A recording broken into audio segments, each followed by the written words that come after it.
Hello বন্ধুরা, good morning. তো তোমরা দেখছো বসুন্ধরা 6524 কমেডি চ্যানেল।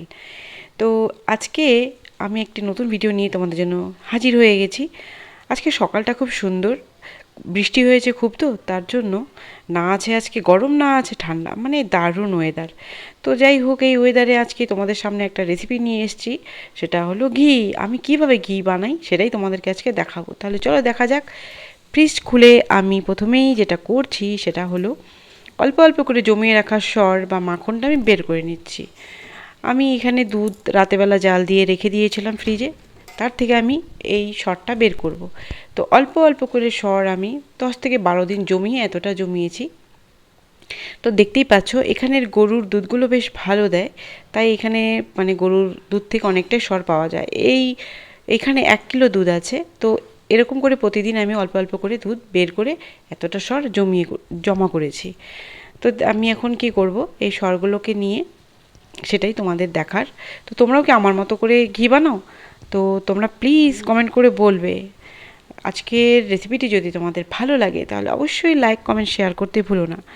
তো চলো দেখা যাক কি করছি আমি। এবার আমি একটা পাত্র নিয়ে নিয়েছি, সেই পাত্রে আমি এই বাটার বা মাখনটা আমি ঢেলে নেব। এবার ঢেলে, কারণ ওই যখন দুধ থেকে তোলা হয় তখন অনেকটা দুধ চলে আসে।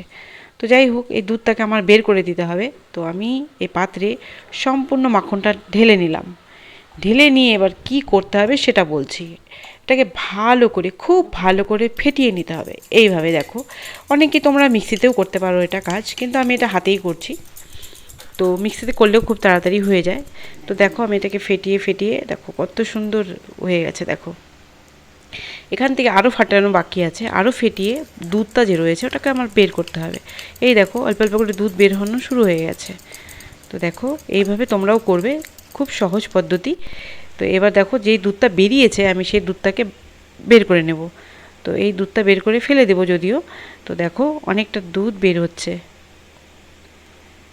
তো এই দুধটা ফেলে দেব। যাই হোক, তারপর আমি এই মাখনটাকে ঠান্ডা জলের মধ্যে ভালো করে ধুয়ে নেব। এই দেখো ভালো করে ধুয়ে নিয়েছি এবং জলটাকেও চিপড়ে বের করছি। এখন আমি কড়াই বসিয়ে দিয়েছি গ্যাসে, ওখানে আমি অল্প অল্প করে মাখনটা ধুয়ে ধুয়ে কড়াইতে দিচ্ছি। তো এই দেখো ধুয়ে নিলে কি হবে, এই দুধটা যে লেগে আছে গায়ের মধ্যে ওটা ওটা বেরিয়ে যাবে। তো এইভাবে করবে, দেখবে খুব ভালো হবে। তো এই দেখো জলটা বের হয়ে যাচ্ছে। এবার আমি কড়াইতে দিয়ে দিয়ে এটাকে খুব ভালো করে জাল দেব। এটা জাল দিতে দিতে দেখবে কত সুন্দর ঘি তৈরি হয়ে যায়। আর বন্ধুরা, বাড়িতে তৈরি ঘি মানে এত টেস্টি হয়। বাজারের কেনা ঘিতে তো অনেক ভেজাল থাকে, কিন্তু নিজেরা তৈরি করে ঘি বানিয়ে দেখবে কত টেস্ট হয়। আর ঘি তো অনেক কিছুতেই নিরামিষ রান্না করলে লাগে, তারপর গরম ভাতে একদম জমে যায়। যাই হোক, এই দেখো ঘিটা তৈরি হওয়া শুরু হয়েছে। এটা এটা ফুটছে, এখন ফুটে ফুটে দেখবে যখন ঘিয়ে পরিণত হবে তখন বুঝতেই পারবে তোমরাও। এই দেখো প্রায় হয়ে গেছে, নিচে সাদা সাদা অংশটা এখনও রয়েছে, এটা আরেকটু ভালো করে জ্বালাতে হবে। তো দেখো ঘিটা প্রায় তৈরি হয়ে গেছে আমার। এই দেখো এখন এটা পুরোপুরি রেডি। এবার আমি এটাকে সেঁকে নেব। এখানে যে মাখনটা মানে জ্বালিয়েছি তার নিচে যে পোড়া অংশটা সেঁকার পর একটু একটু পড়েছে, কোনো ব্যাপার না, আমি ভালো করে সেঁকে নিলে ওই নিচে দেখা যাচ্ছে সেটা বেরিয়ে যাবে। মানে মাখনটা পুড়ে গেছিলো নিচে, তো সেটাই অল্প অল্প পড়েছে। দেখো দেখো কত ফ্রেশ ঘি, কতটা ঘি বেরিয়েছে দেখতে পাচ্ছ।